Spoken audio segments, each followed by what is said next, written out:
Hello दोस्तों, आपका स्वागत है स्टडी मैथ 5G में। दोस्तों, आप लोग क्लास 10th में पढ़ते हैं तो इस वीडियो को शुरू से लेकर अंत तक देखिए। इसलिए बाबू ए नोट्स को संजय सर के द्वारा बहुत ही आसान और सरल भाषा में बनाया गया है। ठीक है, इस वीडियो को देखते हैं तो आज के बाद मैं गारंटी लेता हूं बाबू कि 20 के दांत से कोई भी नहीं प्रश्न छूटने वाला है। ठीक है, चलिए सबसे पहले देखिए यहाँ पे लिखा हुआ है कि 20 के दांत क्या है। तो 20 का दांत जो है बाबू एक प्रकार की कहानी है। 20 की दांत जो है एक प्रकार की कहानी है। ठीक है, इस पाठ में लेखक नलिनी बिलोचन शर्मा का जन्म 18 फरवरी 1916 ईस्वी में पटना में बदरघाट में हुआ था। कहाँ हुआ था? बदरघाट में हुआ था। लेखक की प्रमुख रचनाएं दृष्टिकोण, साहित्य, इतिहास, दर्श, मंदमंडल, प्रेमचंद्र, साहित्य तत्व और बोलचाल इत्यादि हैं। ठीक है, चलिए अब देखिए कह रहा है यह कहानी 20 के दांत कहानी है तथा अन्य कहानियों नामक ग्रंथ से लिया गया है। सेन साहब की एक काले रंग की 7500 रुपये की कार थी। कहेगा काले सेन साहब का कैसा रंग का कार था? तो काले रंग का। कितना का था? तो 7500 रुपया का। ठीक है, इस प्रकार से हम ऑब्जेक्टिव में बात करेंगे। ठीक है, सेन साहब अपनी पुत्रियां को कठपुतली समझते थे और अपने बेटे को इंजीनियर या बिजनेसमैन बनाना चाहते थे। सेन साहब जो थे बाबू अपने बेटे को क्या बनाना चाहते थे? तो क्या बनाना चाहते थे? तो इंजीनियर बनाना चाहते थे। सेन साहब अपने बेटे को इंजीनियर या बिजनेसमैन बनाना चाहते थे, पर अपने बेटियां को क्या मानती थी? तो एक प्रकार की कठपुतली मानती थी। ठीक है, चलिए अब अगला सवाल है बाबू। कर रहा गिरधर लाल जो मदन का पिता है और सेन साहब का किरानी था। बताइए, गिरधर लाल जो मदन का पिता है, तो मदन का पिता कौन है? तो गिरधर लाल है, जो सेन साहब के यहाँ क्या करता है? किरानी का काम करता है। ठीक है, मदन लट्टू घुमाने का खेल खेल रहा था, तभी कासू से उसकी लड़ाई हो गई।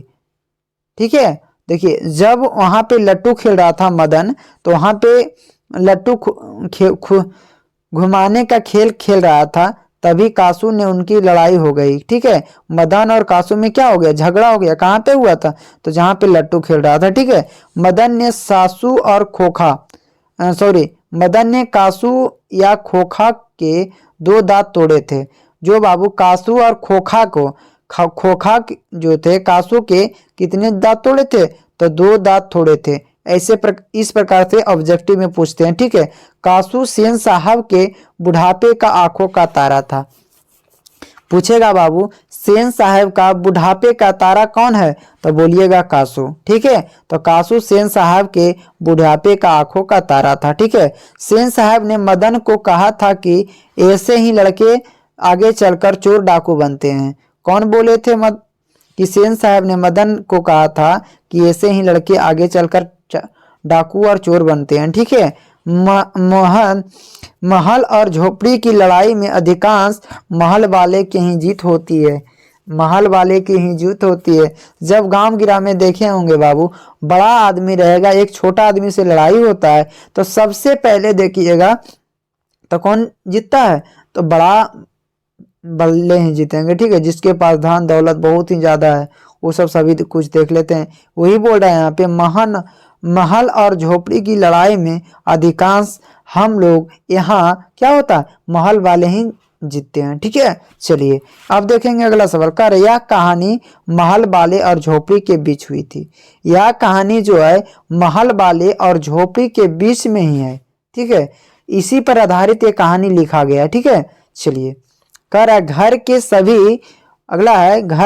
सभी मामलों में कासू अपवाद था। पूछेगा घर के सभी मामलों में निम्नलिखित में कौन अपवाद था? तो कासू। इस प्रकार से भी पूछ सकता है घर के मामलों में कौन अपवाद था? तो कासू था। ठीक है, इस प्रकार से क्वेश्चन पूछेगा। ठीक है, उम्मीद है कि आप लोग इतना सीख गए होंगे। ठीक है, चलिए यदि आप लोग सीख रहे हैं तो वीडियो को लाइक कीजिए, दोस्तों के पास शेयर कीजिए। आप लोग इस चैनल पे नए हैं तो चैनल को सब्सक्राइब करके बेल आइकन को ऑन कर दीजिए। ठीक है, चलिए अब यहाँ पे देखेंगे। ठीक है, करा सेन साहब की 5 पुत्रियां थी। पूछेगा सेन साहब की कितनी पुत्रियां थी? तो 5 पुत्रियां थी। सेन साहब की जो था बाबू 5 पुत्रियां थी।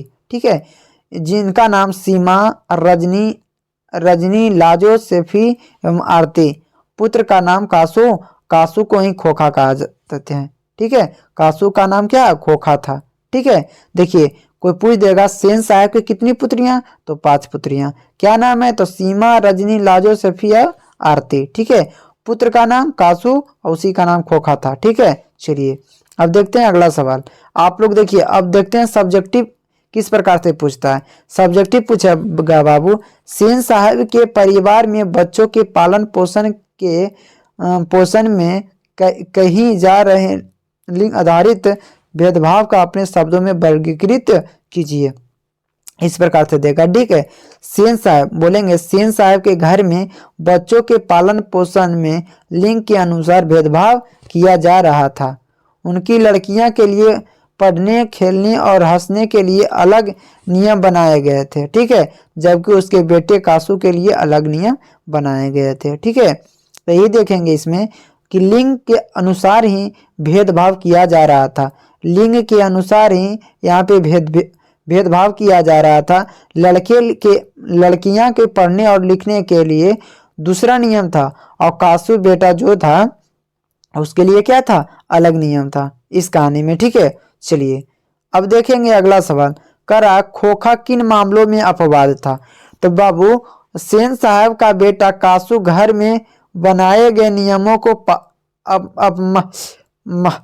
मामलों में अपवाद था। वह हमेशा अपने मन के अनुसार ही कार्य करता था, पर लड़कियां को ऐसा आज़ादी नहीं थी।